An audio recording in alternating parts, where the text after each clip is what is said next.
Oh, good. So he said something very, very interesting. We have two types of mitzvot. One of them is between Ben Adam Lamakom, between me and Hashem. What Hashem tells me to do. And the other one is between Adam Lamakom, Ben Adam Lechavero, between me and my fellow person. And in essence, it seems like, yeah, Ben Adam Lamakom is very important. But Hashem says, no, no, no, no, no. Ben Adam Lechavero, between you and your fellow friend, is way more important between you and Hashem. We know that even on Yom Kippur, Hashem says, I'm not going to forgive you for anything. If there's a Jew out there, or another person out there that is upset with you, you have to ask his forgiveness, then come to shul to pray and I'll maybe forgive you for your things. The reality is, yeah, between Adam Lechavero, between a person to his fellow friend, that's much more important. Because we don't really, in essence, we don't really see Hashem. We don't feel really Hashem. It's very hard to have a real fear from Hashem. Not fear that I'm afraid He's going to break my bones. Rather, yir'ah, like respecting Hashem. But it's very easy to respect my wife, to my neighbor, my employee, my boss. The way we treat each other, that's the basics of everything. It's just between Adam Lechavero. And the way how I saw it, when they show me like the entire world from beginning to end, I saw that everything is sitting on just peace between two people. Peace between Ben Adam Lechavero. Avat Chinam. Yeah, that's the most important thing. Yeah, yes. Or what? This is just a mashal.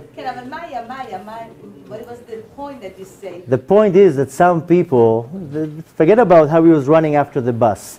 The point is that some people live their life and they believe in things that are not real.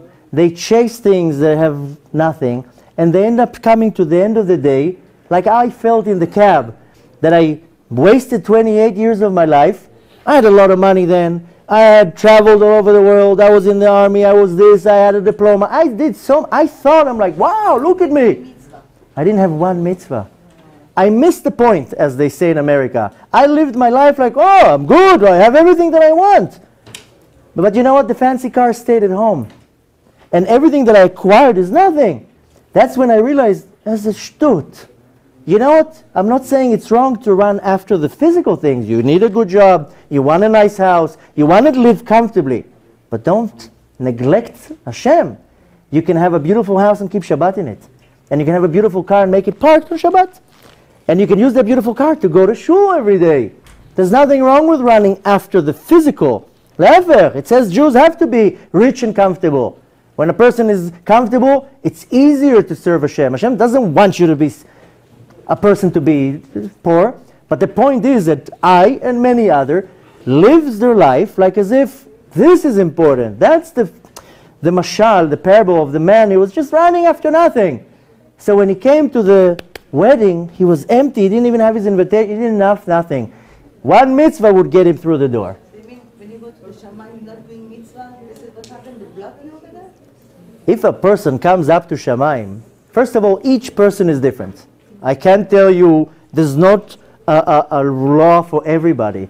We don't know each person what they are, who they are, where they came from, why they came back to the world. We don't know. You could look at a person and see he's not shomer Torah and mitzvot bichlal, but doing a little few mitzvahs. In essence, it would look like, oh, well, he's not doing nothing. But we don't know inside what he really does. We don't know why he came back to the world. Maybe he had a big nisayon in the world, a previous reincarnation.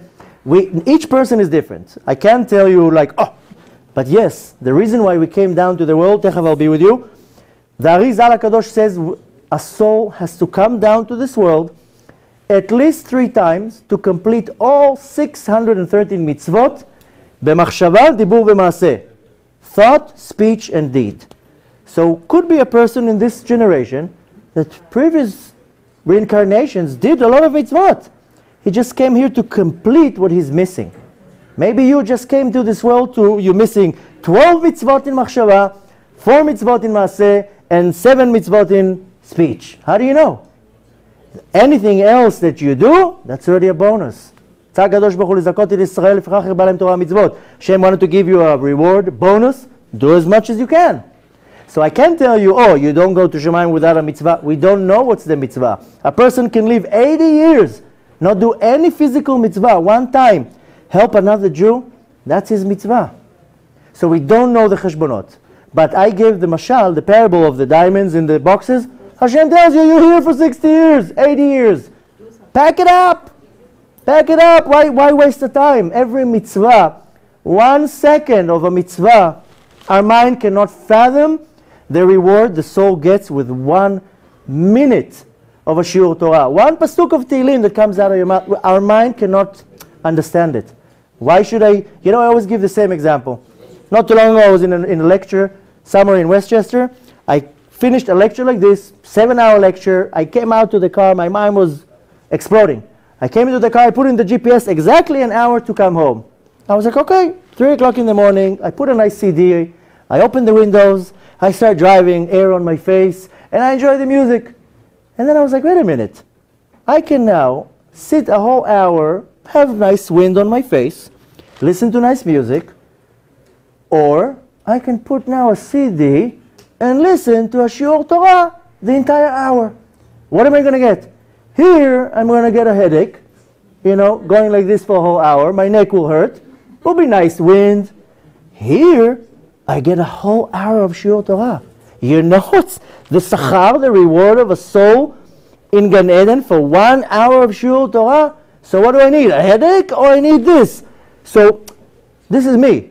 So I say, no, I rather have this. That's my own personal thing.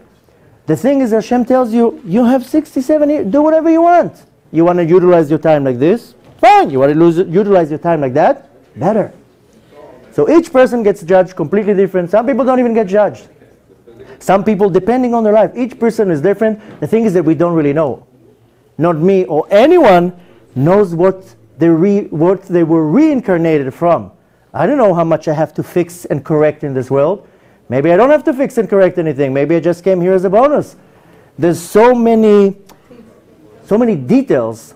The point is that you don't want to be left, how they say, with your pants down. When you come up to Shamayim, you want the gates of Gan Eden to be open, and they'll show you here, this is what you did in this world, this is all your extras, these are your bonuses, this is this, this is that. So nobody really knows why they came to the world. Nobody really knows what they have to do. But I'm telling you, and Hashem tells you, you have here free, bonus. Everything costs money in this world, besides air and Torah. Take as much as you can. And the more you do, the greater it is. And some people, I don't know how, some people I met that they had also near-death experience, they didn't go through such a hard time. Maybe they had more mitzvot, they had other stuff. The point is very, very simple. Like I said before, you have 613 mitzvot, you have 613 strings that connect you to Hashem. If you do all of them, you serve Hashem b'shlemut, in completion. That's the point. You don't want to come up to Shamayim and they'll tell you you were an amazing Jew, but you're getting 70% Gan Eden because you missed those 30%. It's not that Chas v'Shalom Neshama will go, no, you're getting Gan Eden, but 70%. Then the Neshama is like, wow, one more of this, one more of this, one more of that, I could have gotten my 100% Gan Eden. Hold on, he's waiting, the gentleman. Ken. One